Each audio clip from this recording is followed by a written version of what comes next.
News out of the NFL. The Jets are signing cornerback Nahshon Wright to a one-year, $5.5 million deal. That's per multiple reports.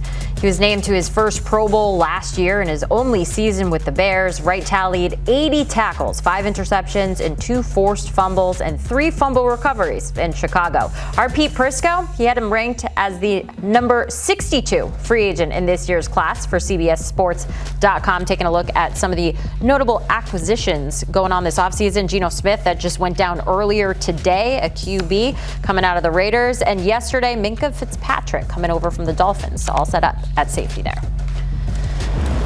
All right, Leja, you know a thing or two about this team. What are your thoughts on the move? I love the move. Surprised it's for so little amount of money. Yeah, when you look at it, Nahshon Wright is a guy that's kind of bounced around the league, been a special teams guy. He got his chance last year when Jalen Johnson got hurt for the Chicago Bears, and he took full advantage of it, Jenny. You talked about it.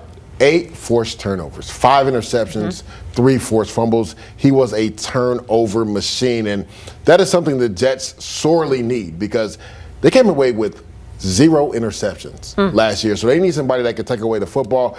You would think, based off the depth chart, him and Azareye'h Thomas, who they took in the second round of the draft last year, will be in a position battle to see who starts opposite of Brandon Stevens. So I love that it adds depth, but it also adds a player that is known for taking the football away where the Jets really struggled last year. He was a third-round pick by the Cowboys back in 2021, but as you mentioned, really getting an opportunity and running with it last year. So what does he add to this Jets team?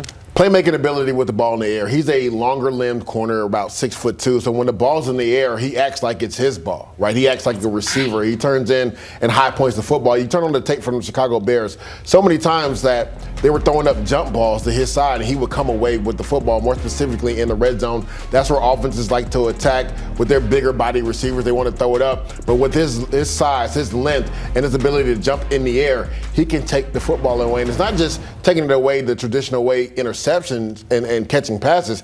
He forces fumbles. He does a really good job of not just tackling the runner, but punching the football out. And again, that's where the Jets really struggled last year, taking the football away. Now they have a playmaker on the outside that can take the ball away.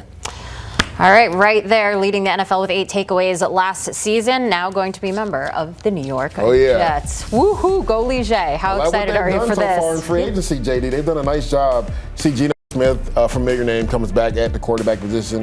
Nahshon Wright is a guy to take the football away. Minkah Fitzpatrick is going to be that general in the back end. And then you got good, tough football players. DeMario Davis is another former Jet that comes back. And then Joseph Asai and Tavondre Sweat on that list as well. And Kingsley and Barre. They've really tried to fix this defense the first day of free agency by bringing in tough, hard-nosed football players. One player at a time. Non-stop for the last, 36 hours? How long has it been? I don't know. I don't even know. We're all just trying to get through this. But let's welcome in our Jonathan Jones to find out the latest, because there are some reports out there, some rumors that the Colts and Daniel Jones have made progress on a long-term deal. I don't think that's very surprising at this point. But, JJ, what are you hearing? What's the latest? I'm hearing that they've made progress on a deal. That's great. So there you go. Whatever that may mean, there is progress that is being made between Daniel Jones and the Colts on a deal. Remember, of course, they transition tagged him. That was at the cost of $37 million. We'll see what winds up happening when something happens. In talking with folks earlier today, the thought was that with the Minnesota Vikings sort of being that boogeyman who they have not made a move yet, Kyler Murray has not gone anywhere just yet. That may all happen tomorrow. That once that last sort of valve closes up, that at that point a deal can be struck between Daniel Jones and the Indianapolis Colts. But it certainly does seem like, and I can report that progress is being made between the two sides. As Danny pointed out earlier, it seems the big question for Daniel Jones is just going to be what those numbers and years are going to look like. Danny, what would make you happy and you say, okay, that's about the right number. That's about the right amount of years. I would say, how long a term is the deal is it going to be? Is it just a couple years, kind of like Baker Mayfield got a few years ago with Tampa Bay? Yeah. Not too astronomical a number, sort of a wait-and-see deal. And I think this makes sense for both parts. I know Daniel Jones, there were some rumblings. Could he go back to Minnesota? But he's been given this opportunity by Indianapolis. I think it makes a ton of sense for him to stay there with Shane Steichen, to stay there with Jonathan Taylor, who's running the ball. You've got a really good offensive line in front of you. You're comfortable with the surroundings. So I think this is a pairing that makes sense for both sides. Again, the Colts make sense for the Colts because Daniel Jones, when he was playing at his best earlier this season, was in the MVP conversation. Yep. Then the season gets derailed by a couple of injuries. But I think you like the what you've been given from Daniel Jones enough to give him a deal. But you do have to be cautious here. You don't want to just hand out free money to a lot of people because I don't think the market is outstanding for Daniel Jones. Yeah. I know Minnesota might be willing to pay up, but I think you should be very cautious here with just how much guaranteed money and how many years you're willing to give to Daniel Jones. We also have to remember he's coming off an Achilles injury. Is he going to be ready to start the season next year? I think that's something that teams are considering when talking about him being transition tagged and maybe offering him a deal. So right now, it seems like the Colts have all the leverage in the world. I think a deal that's fair, that makes sense, is 35 to 40 a year over a 2-year deal, right? Just to see, does he bounce back from the Achilles injury? And maybe a possibility to get out after 1 year if you can. We're talking about the QB carousel, waiting to find out news on Daniel Jones. We just found out Geno Smith going to the Jets, Tua to the Falcons. I mean, there's been a lot of movement so far, but there's one quarterback that's out there that we're still waiting to hear, and that's Kyler Murray. Yesterday, it seemed that the focus was on the Vikings. JJ, what are you hearing? The Vikings remain the top candidate for Kyler Murray. In fact, while they have been the top candidate for Kyler Murray, Geno Smith going to the New York Jets makes it even more clear that it's going to be Kyler Murray to the Minnesota Vikings. Now, look, again, this is probably something that's going to happen tomorrow. If they've agreed to terms already and they're just not making that public, that's also fine. But I would anticipate that at some point tomorrow, we will know for sure that Kyler Murray will have a new home. And all signs have been for the last week and a half, 2 weeks, been pointing to Kyler Murray joining the Minnesota Vikings. There was some talk, some thought that perhaps the Vikings would get involved with Daniel Jones because the Indianapolis Colts placed the transition tag on him. When you do that, other teams can offer that player. And if you don't match, then you don't get any draft pick compensation. But the Vikings, with not a ton of cap space, and maybe the thought that, well, whatever offer we would put out there for Daniel Jones, the Colts would ultimately match, especially with Alec Pierce coming back. And a bit of a surprise move yesterday that now the Vikings deciding that Kyler Murray is the way to go forward for them, at least for 2026. Yeah, JJ, me and DK had this conversation earlier. It just makes so much sense for Kyler Murray to go to the Minnesota Vikings. Just look at the history of Kevin O'Connell and what he's done with quarterbacks who've tried to revamp their career. He got Kirk Cousins paid $100 million guaranteed from the Atlanta Falcons. He brings in Sam Darnold. He revamps his career, goes on to Seattle, then wins a Super Bowl. Daniel Jones has spoke glowingly about Kevin O'Connell, and he was only there for a few months.